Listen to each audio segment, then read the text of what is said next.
welcome to The Explainer. Today, we're cracking open the playbook on how to build a truly, absolutely devastating Golgari commander deck.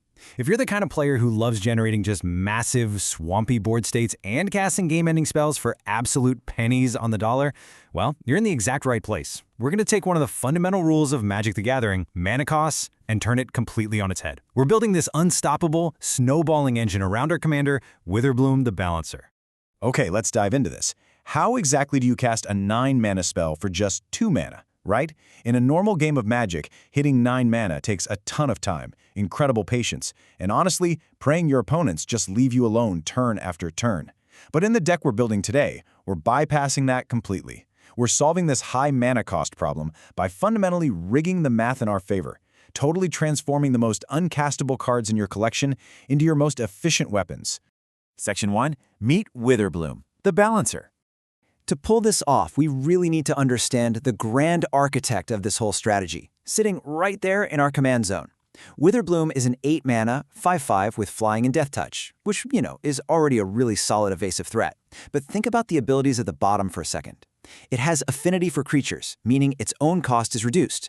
But more importantly, check this out. It says, instant and sorcery spells you cast have affinity for creatures. That single sentence, that is the catalyst for our entire deck. It literally takes every huge, clunky spell in your hand and turns it into a streamlined, highly efficient threat. Let's clearly define what this mechanic actually means. Affinity for creatures simply dictates that a spell costs 1 generic mana less to cast for every single creature you currently control. The official Magic release notes clarify this process perfectly. Basically, to determine the total cost of a spell, you start with the base mana cost, add any cost increases, and then apply your cost reductions.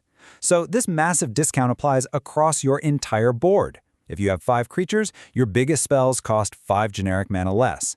If you manage to get 10 creatures, they cost 10 less. It scales infinitely and dynamically right along with your board state. Section 2. Mechanics, Tokens, and Affinity. So what does this all mean? How do we actually get enough creatures on the board to make this discount matter? Well, we certainly aren't going to spend our precious mana casting standard creature cards one by one from our hand. No way, that is way too slow for Commander. Instead, we're totally abusing this discount code by generating a sprawling army. By the comprehensive rules of the game, a token is defined as a permanent created by a spell or ability whose characteristics are defined by that creating effect. So every single token we create effectively acts as a permanent, 1-mana discount coupon for all the instants and sorceries we want to cast later.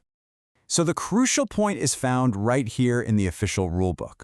Rule 111.3 states that the spell or ability defines the token's characteristic values, and Rule 111.4 explicitly says it sets both its name and subtype. What this means in practice is that mechanically, every single 1/1 token you create counts as a full, legitimate creature when the game calculates your affinity discount.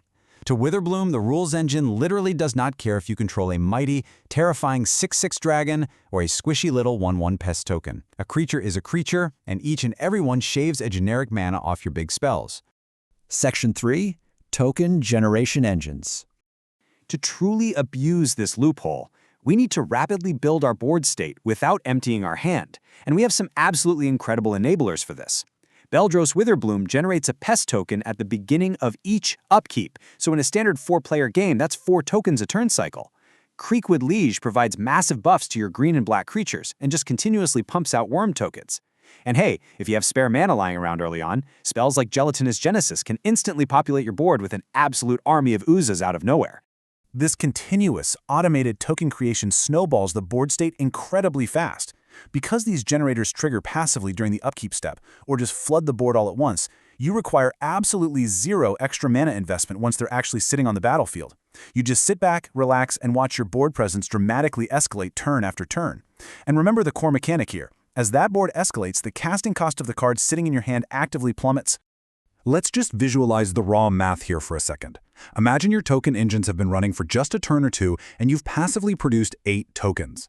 In a dedicated Golgari token deck, 8 is a super easy number to hit.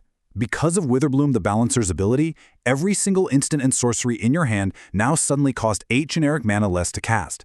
That is an absurd advantage. You are fundamentally breaking the game's economy. Section 4. Massive Affinity Payoffs.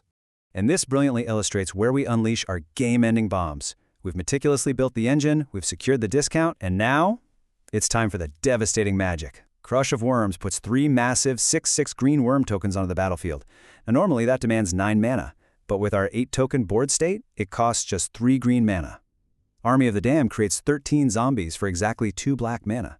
Or, you can use Stensian Sanguinist to prepare a devastating spell like Exsanguinate, literally draining your opponent's life totals to 0 for a fraction of the usual cost. You're dropping overwhelming armies and lethal drain spells for the cost of a standard 2-drop. But wait, because it gets even better.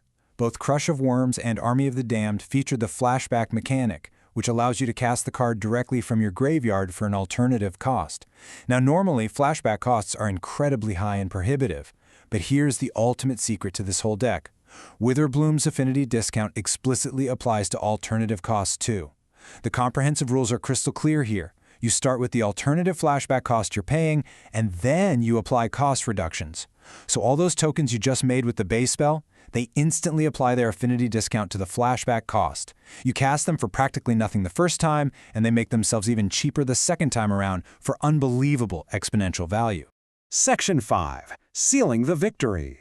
Let's move to the end game and see how this builds into the exact 3-step loop that will overwhelm the table. Step 1. Play your token generators early. Get Beledros Witherbloom out, play Creekwood Liege, or cast Awake in the Woods to passively and relentlessly build your board.